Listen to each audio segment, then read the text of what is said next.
My name's Adam. I am one of the directors of Dynamic Rock Adventures Limited, an indoor climbing and outdoor adventure activity centre based in Clydach in Swansea. I would describe myself as somebody who always thinks they're right, I guess, is the easiest thing to pick up on, which is one of the biggest factors that has helped get me to where we are today in terms of the business. We initially came up with the idea of setting up Dynamic Rock as a business, as a climbing centre, because we're climbers ourselves and we were very much interested in having a local facility. We really saw there was a gap in the market for an indoor climbing facility local to Swansea. My partner Donna was working for the council, and as I say, I was working as a postgraduate student, and Donna took a 3-month career break in order to be able to spend time to write a business plan. And it was really quite exciting for the first part of setting up this the centre and planning it and thinking about visualising what we were going to develop.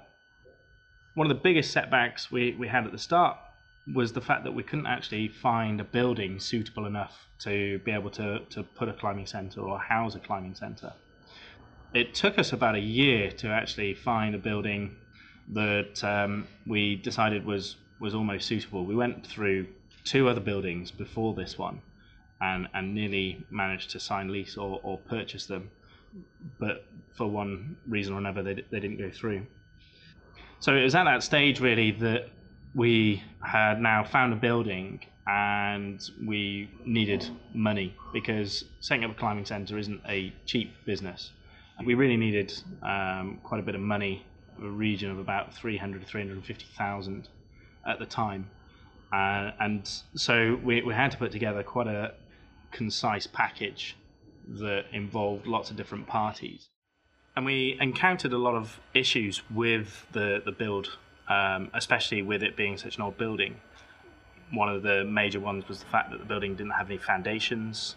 The initial plan was for us to be able to attach the climbing wall structure to the walls of the building, but the walls of the building weren't structurally suitable for this. So in the end, what happened was the climbing wall structure itself actually supports the walls of the building rather than the other way around. So there were loads of little issues that went on during the build process, which kind of set us back both in time and also in finance. As a director or a manager of a company, you're responsible for so many people in terms of the staff and also the customers, that you spend most of your day interacting with people, whether it be these staff or customers or whether it be suppliers. So a constant kind of stream of telephone calls and negotiations is how I spend my day really, or certainly was how I spent my day for those first couple of years of running the business.